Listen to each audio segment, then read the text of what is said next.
What's up, everybody? Kyle Chris bringing you guys another video today. Normally I don't post on Saturdays, but with it being the Worlds qualifier event taking place over Saturday and Sunday, I wanted to really kind of just break down what the meta could potentially look like for everybody, as well as just for anyone who's going to be watching. So make sure you guys like and subscribe. As always, thank you guys for all the support as we make our way to 2,000 subs. And we'll get right here into the video. So the first thing is we kind of already know what the triangle meta was for Nationals, and honestly we're probably going to see pretty much the same thing, I feel like, going into this World format, obviously, which is going to be Crimson, the deck that kind of came out of nowhere at Nats and sort of has taken the meta by storm, with SS4, the SS4 Goku and Vegeta Saiyans deck, and Red Sin. Now, Red Sin did get hit as well as Crimson. However, with Crimson, it didn't feel like it did too much. Crimson's okay with going down the 4 life. Red Sin, however, did take a little bit of punishment. Not having the crit haze definitely changes some of your playlines and doesn't add as much aggression to the deck as opposed to what it had before, which you could, 30, 40k double strike crit on turn 2. Which was a little more, crazy to deal with. Now, I still think Red Sin is going to be played. I think we still are going to see Red Sin, but this is kind of what we were looking at going into Nationals, or I should say during Nationals, and what we've kind of been going into Worlds with seeing. And I think these three are probably some of the best decks fitted to take the whole event. Probably there's a good chance that's not a hot take, obviously. All three of these decks have won tons of events during their time in the formats, but we'll go over each one individually, and then we'll go over a bunch of decks that you could potentially be seeing to kind of counteract these decks. So obviously, first we have National Champion, World Champion, I would probably say, which is going to be Crimson. This is probably the best slated deck going into this event. I think everyone's really looking at this deck. I think. Honestly, this deck has very few weaknesses. Being able to restand energy on your opponent's turn, being able to have the free combo. This deck is really good. You could play this deck in more of a mid-range control type of way, with definitely using the the Kaioken Secret Rare, but then also this deck has a lot of aggro that you can do. Turn 3, turn 4, you can slam the Son Gohan Secret Rare and then just go for game with the Double Strike Champa, and that is kind of been the formula for a lot of people. This is sort of the Icarus of last Worlds, where that deck was just so generically good, it was very difficult for a lot of people to deal with. Now, that was a yellow deck, which obviously at the time was very good.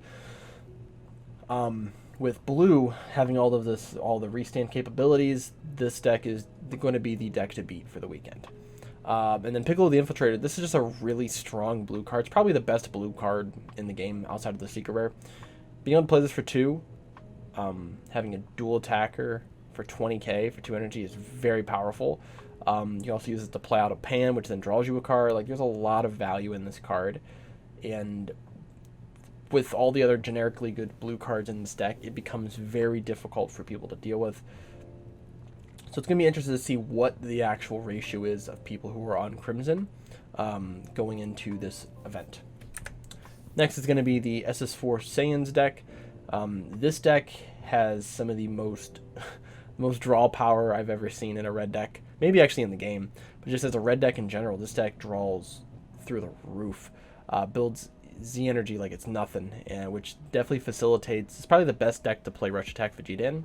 You gain so much energy, and at some point, instead of going into your 8-drop here, you can just put 2 Vegetas down on board, and you're swinging probably 4 times with 2 of them. That's not to mention with your leader and your Unison and all the other stuff that you can do in the deck. And then SS4 Gogeta is a huge power play. As long as you're not playing against a blue deck that has Dirty Burst, and some other decks that have some interesting tech that they can use to stop this card from attacking, you're gonna be able to play this guy for 4 and then just clear a board, and then you have at least a 1 blocker going into next turn. This isn't even mentioning the Z leader, which has 100k power. It's a huge deck. Very difficult, I think, for some people to get over. And this deck could also be a very powerful aggro deck as well. We can see this deck aggro. You can see this deck going to turn 4, turn 5. You can see this deck ending games before even turn 4, just depending on who the pilot is and what they're going against. But this is definitely another deck that I think probably has the second best chance in the community's eyes of winning the event. And out of the big three, last one's going to be Red Sin. Obviously, as again, took a pretty big hit with the Haze Band, but this deck still puts out a ton of pressure, right? Being able to play out 2 triple strikers on like what, for 3 energy, technically, or 3 or 4 energy, whenever you go down to your Z Awaken, but being able to play out 2 of these in the same turn is just diabolical. This deck has seen a lot of changes. There's people who have played it mono red. We've seen red blue. I think red yellow is probably the most sufficient because you have Almighty Resistance that you can use for a counter, which sort of guarantees you damage in a sense, as long as you're not playing against a blue deck and you don't use Oceanus, or if you don't use Oceanus. But it's very difficult to keep a board against Sin. So we're definitely going to see some Sins in Top Cut. I feel like, I don't know why we wouldn't, unless just no one decides to play the deck. But I'm sure there's going to be people there who are going to play this deck, and I think they're going to do pretty well with it. Now, one of the decks that kind of has been going under the radar a little bit, depending on who you talk to, is going to be Blue Beerus, which is the ramp deck. It's probably the only ramp deck we actually have currently in the format. But this deck, having a uninteractable win condition, and with the banning of God Sealing, makes this deck a huge contender to win Worlds. Once you get to 6 energy and you can slam down a Super Saiyan 4 Vegeta, because there is very few cards in the game that actually can stop this card from coming down now since God Sealing is gone, you are able to ramp up to your 16 win condition much quicker. It makes it very difficult to deal with, and as long as they can survive to that turn, they're going to win. Which obviously that's kind of the whole point of this deck. Now, this deck does definitely struggle against aggro, which was going to be in plenty, I feel like, at the event. But depending on the matchups, and if this deck can make it to Top Cut, it's going to have a much better chance of actually, getting to the, the top 2. I feel like it definitely has the potential to. And the Whis card here, the From On High, this is obviously your ramp card. This is kind of where the deck sort of struggles. You have to be able to stop this card from coming into play. Which there's decks who might tech some stuff in. Obviously, people are going to be trying to kill Beers before they can get to that point. But this is definitely a very powerful blue control deck to watch out for. Now we have Gamma 1 and Gamma 2. Now this deck, depending on who you talk to, a lot of people who say that this is the best blue deck in the game. I do think this deck has a very good matchup against Crimson, and this deck actually might be able to overpower Crimson in a lot of cases. The question is if this deck has the ability of beating the other, big decks in the format. But having a good matchup against Crimson is going to be big. If again, it's going to be all matchup dependent, but Gamma has a very good possibility of being able to crack into that top 8. Cell, the Ultimate Bio Android, a very powerful card. Be able to clear boards as well as taxing your opponent for countering.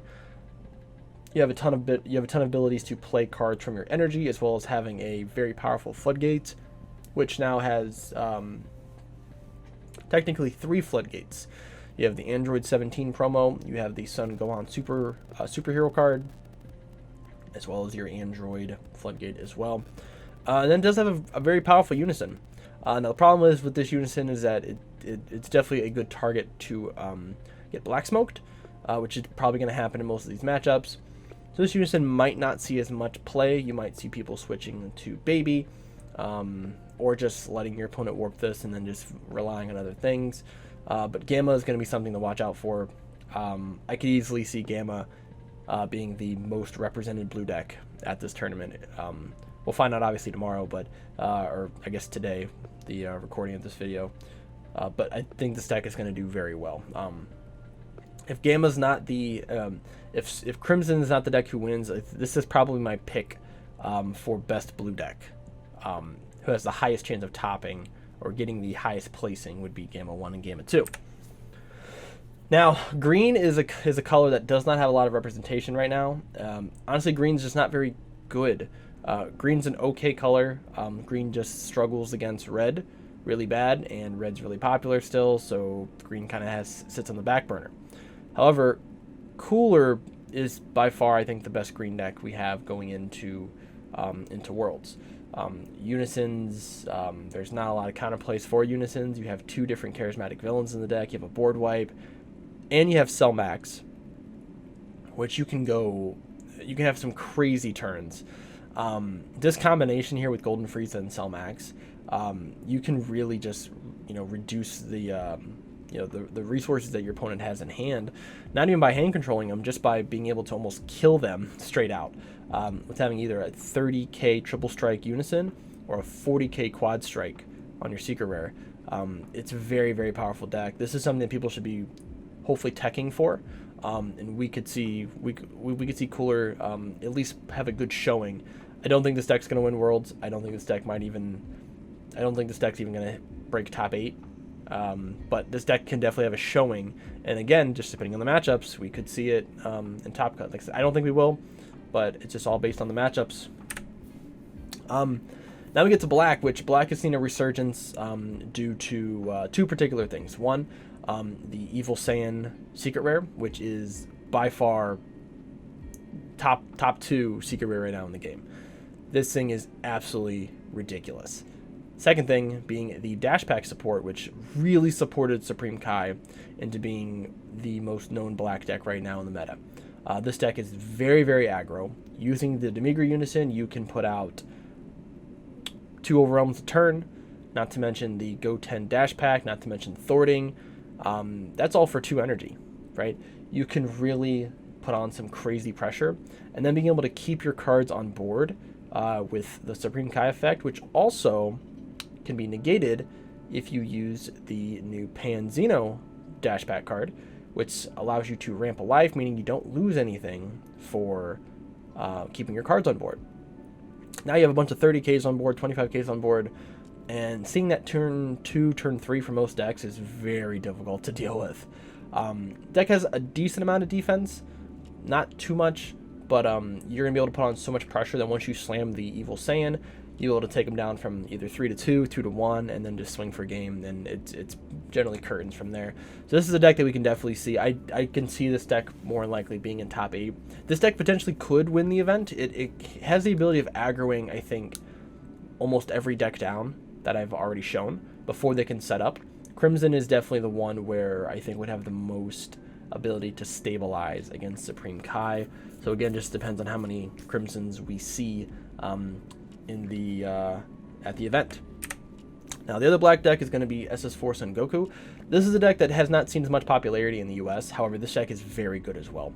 Uses a lot of the same engine tools as the Supreme Kai, although this deck can play all of the mill Saiyans. So you have the Time Agent Vegeta, Time Agent Trunks, and the Pseudo Combo Supreme Kai, but also can play Fearless Fusion, which your leader needs to be a Saiyan only. This card here has works wonders, I think, in the kind of mid-range formats. Being able to warp a 4 or less, ignoring barrier, is very good. You can get rid of a lot of stuff on board. You have a 16k attacker or a 16k blocker. Not to mention you're able to overwhelm twice per game because you're going to play Demigra. This deck is a little more RNG than Supreme Kai, because you do not have the ability of getting back your Unison if you mill it. So you are kind of playing on a weird RNG table. So if you mill really bad, deck's not gonna be very good. But this deck can probably put out more pressure than Supreme Kai can over the consistency of those like turn 3 to turn 5 turns. Now, probably the most consistent deck that we have seen since its release is the Trunks Vegeta. This deck is it's reliable, right? This deck has been around for a very long time. Did receive some Dash Pack support in the form of a Z battle card, not a Z battle card, but a Z leader, which does help out a little bit. It allows you to have you can run the old 8-drop boss monster that comes with this deck potentially if you would want to. But this deck is solid, man. It's good. I think we're gonna see this deck in Top Cut for sure. And then this deck also probably utilizes Lord Slug the best, which is an incredibly good card. It does stop things like Gogeta from coming down in the play. You have a lot of decks that really can't function as well because they can't draw as much when you use a card like Lord Slug. So this is a deck that I think we're going to see in Top Cut for sure. I would not actually be surprised if Trunks Vegeta won the event. I would not be surprised. I think it's got a very good matchup against Crimson. It's very sequence based. It's going to be probably going into time more than likely. But this deck is definitely very good. I'm sure people are already know how to play against this deck. If they don't, I said this is a good contender for winning the event. Now some honorable mentions. Android 16 and Android 21. These are two decks that have not seen a ton of consistent toppings from multiple players. Generally, one player, or two players, I should say, rather, pilot both of these decks, both of which have either won or runner-up or have topped in the last two big events that we've had.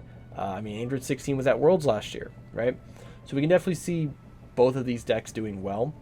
Hopefully people are prepared for these two, because last time when these two decks were played at last year's Nationals in 2021, no one seemed to be prepared, and these two decks definitely took the community by storm. Both have a very interesting learning curve, I feel like. Android 16 a little bit more, which is probably why we've only seen Jared Lopez being able to pilot this deck to consistent top finishes or have won regional events. But I'm sure we're going to see these decks on stream, hopefully. And who knows? This might be the year. We might see an Android in the finals again. And who knows, might be going back to Worlds for the second time in a row. And a really big honorable mention for a dark horse for the tournament is going to be Yellow Sin. This is the deck that has seen very little play in the past few formats. But this is a deck that has consistently... This deck hasn't gotten worse. This deck has not been hit with anything. Next set, when we have the new tournament cards, this deck does get a little bit of a bump with a new Yellow Sin that's been printed. But this deck can be very good. If you get into those matchups against control decks, this deck is going to be able to do a lot of work. Again, it's really going to depend on the matchup, but we might see a Yellow Sin kind of sneak in, at least into, you know, at least on stream, might do something, might not. But this is a deck that we could potentially see as a dark horse. And the last deck, which I think this deck might be the best Crimson matchup, is Golden Frieza. Golden Frieza has been a deck that's been around since the very beginning of this game. It has topped events. It's been there. It's been around. This deck draws and has probably more energy manipulation than any blue deck in the game right now, except for decks that run like the Kaioken Secret Rare. The drawing and the restanding effects in this deck are unbelievable, right? It's a completely generic yellow deck outside of all the one-drop cantrips you have to run, which does kind of suck a little bit, but you're going to be able to just gain so much value from this deck. I think because of the errata or the banning of power level in Red Sin, this deck became better because it didn't have to deal with those double strike crits. Now we're getting into sort of a mid-range controlling meta, and this deck I feel like can thrive. Yellow right now doesn't have a lot of crazy good, you know, powerful cards. It has very good generic cards, but nothing that's almost game-breaking. And yellow does suffer with not having really good Z-Battle cards right now. But this deck does have Cold Bloodlust. And Cold Bloodlust is one of the only cards in the game that stops Beast Gohan Secret Rare's effect from taking over, which is one of the reasons why Crimson just can dominate. Because they play that card, there's no God Healing anymore. Card comes down and it just removes your entire board and then they just swing, right? This card being able to hit Beast Gohan before it comes in is going to stop the effect from going off, and now they have a 40k on board with no effects, and the next turn they're probably just going to kill it. So this is a deck would be my dark horse for winning the event. I would put this in Gamma sort of in the same spot as decks that I could see taking the event under people's noses. So this is definitely something to consider. And next set, as yellow gets better, this deck, you know, has yet to be touched. I'm thinking we might see a meta where Golden Frieza is, you know, the top contender again. So that's what I have for you guys today. Hope you guys enjoy the video. As always, make sure you guys like and subscribe. Let me know if I missed any decks. If you guys want to see a particular deck at Nats, what do you guys think? I'm not at Nats, but at Worlds, what do you guys are going to see? What do you guys, you know, might see taking the event if it wasn't one of the decks that I already mentioned? But let me know what guys down below, what you guys think we might see. And I will see you guys in the next video.